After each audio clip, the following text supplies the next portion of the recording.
What if I told you some of the greatest war films of the 1970s weren't just inspired by history?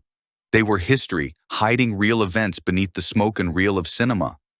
These weren't tales spun for entertainment. They were raw, real, and drawn from the diary pages of men who lived through the unthinkable. The 1970s marked a fascinating time for war cinema. Filmmakers no longer sought glory or propaganda. They wanted truth. They peeled away the myths and showed us the mud, the fear, the small acts of courage that kept men alive.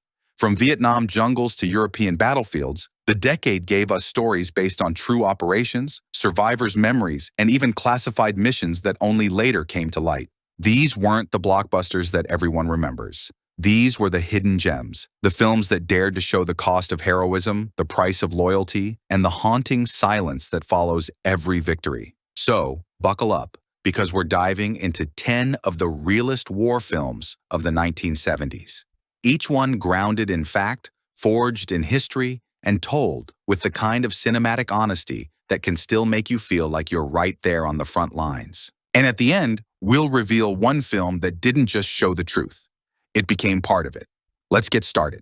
The Battle of Britain, 1970. The Battle of Britain, 1970, stands as one of the most ambitious and authentic air combat films ever made, a cinematic salute to courage under fire.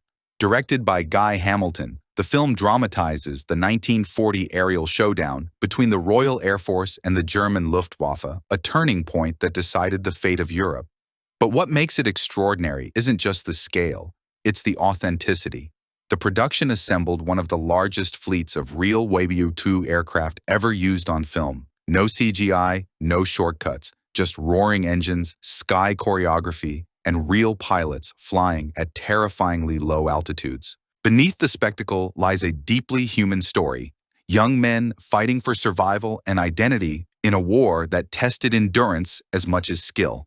Michael Caine, Laurence Olivier, and Christopher Plummer anchor the drama with grit and emotional weight, turning historical figures into flesh and blood heroes.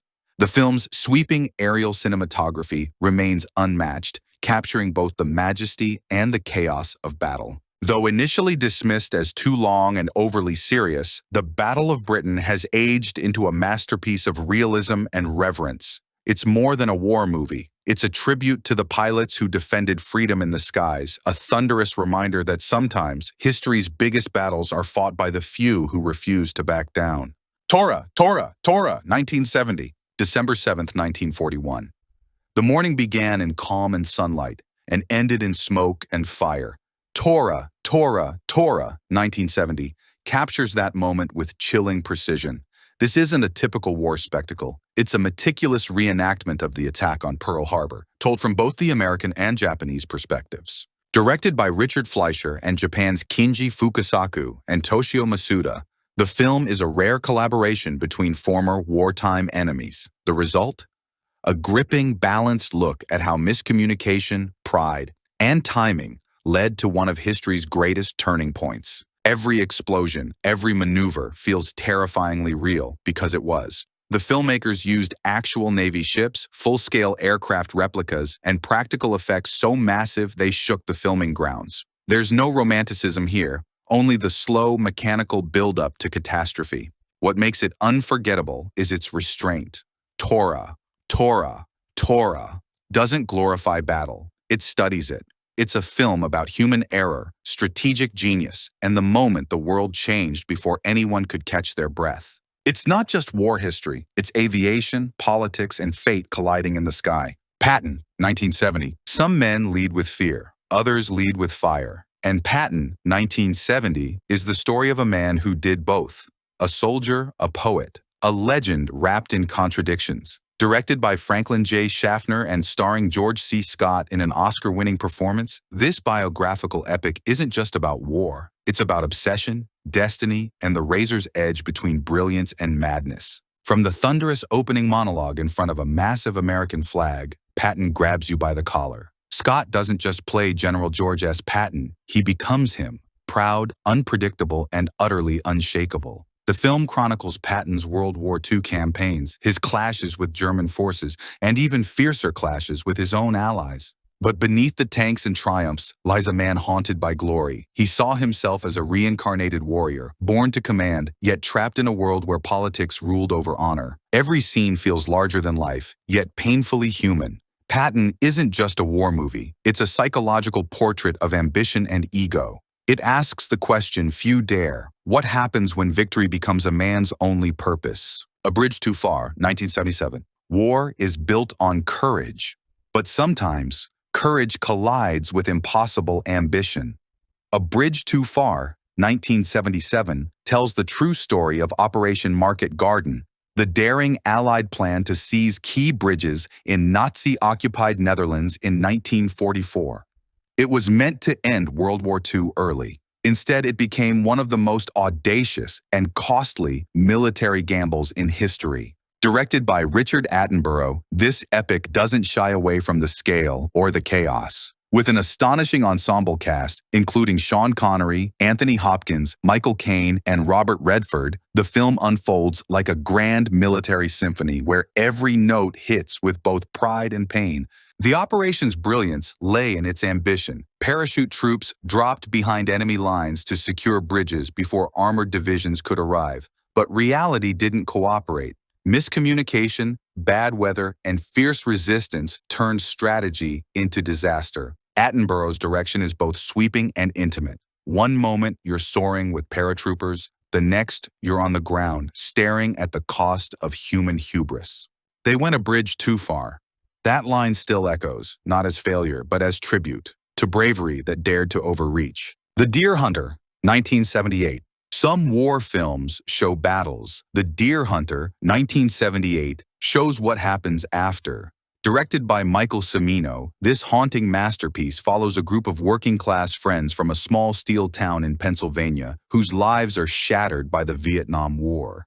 It's a story not about strategy or medals, but about the human soul under fire. The film stars Robert De Niro, Christopher Walken, and Meryl Streep in unforgettable performances. Before the war, their world is simple: weddings, hunting trips, laughter. After the war, nothing feels real anymore. Cimino captures the shift from normalcy to nightmare with a slow, methodical rhythm, like a gun being cocked before you realize it's pointed at you. The Vietnam sequences are raw and relentless, not for shock, but for truth. And then comes that scene, the nerve-shredding Russian roulette moment that has become one of cinema's most iconic and most discussed portrayals of psychological torment. But The Deer Hunter is more than a war movie. It's a requiem for lost innocence. It's about friendship tested by trauma, faith shattered by chaos, and the search for meaning in a world that no longer makes sense. By the end, you don't just watch The Deer Hunter, you carry it. Cross of Iron, 1977. In Cross of Iron, 1977, director Sam Peckinpah, the maestro of cinematic grit, trades the American frontier for the blood-soaked fields of the Eastern Front.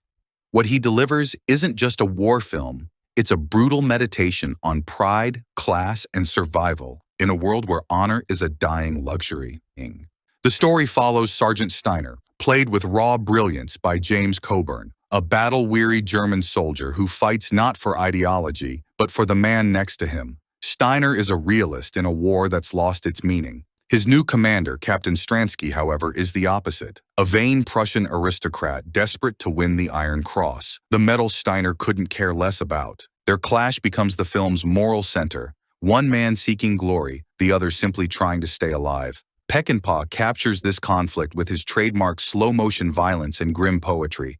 Bullets rain like punctuation marks, and every explosion feels personal. Unlike most World War II movies, Cross of Iron doesn't paint clear heroes or villains. It's war stripped of propaganda, drenched in mud, irony, and futility. Even famed director Quentin Tarantino called it one of the greatest anti-war films ever made, and he's not wrong. By the time the credits roll, the Iron Cross isn't just a medal. It's a symbol of everything humanity loses when pride becomes more important than peace. The Killing Fields, 1979 prototype inspiration. Before the acclaimed 1984 masterpiece came to life, a wave of powerful 1970s war documentaries and first-hand reports from Cambodia quietly shaped its foundation.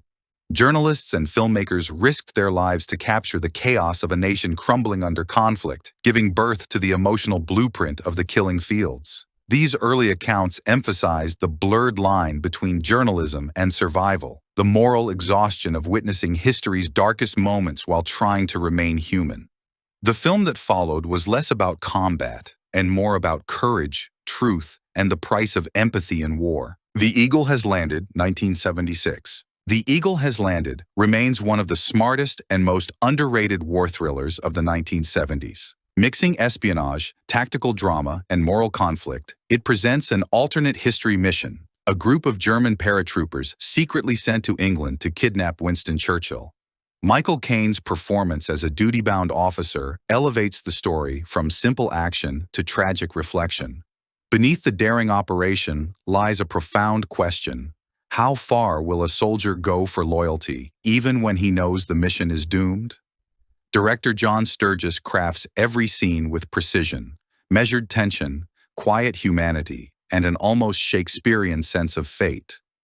The film doesn't glorify battle. It exposes the psychology of men bound by orders and conscience. Stylish, suspenseful, and surprisingly introspective, The Eagle Has Landed shows that sometimes the most gripping war stories aren't about victory. They're about the quiet dignity of failure. The Great Raid, prototype 70s doc basis. Before The Great Raid became a 2000s war film, its foundation was built in the 1970s through a series of powerful documentaries and military retellings. These early productions revisited the 1945 Cabanatuan prisoner of war rescue in the Philippines, one of the most daring missions in history. Rather than focus on explosions or spectacle, these accounts captured the emotion of brotherhood, sacrifice, and resilience under impossible odds. Soldiers who survived shared first-hand memories of fear and unity, revealing the psychological toll behind the heroism. The 1970s fascination with authenticity gave this true story its cinematic edge, gritty, intimate, and human. Those early docudramas became blueprints for the later film, reminding audiences that the greatest acts of valor are often the quietest. The Great Raid's legacy began not on the battlefield, but in the hearts of men who refused to be forgotten. The Ascent, 1977, Larissa Shepitko's. The Ascent is not a typical war movie. It's a haunting journey through snow, silence, and the soul of humanity.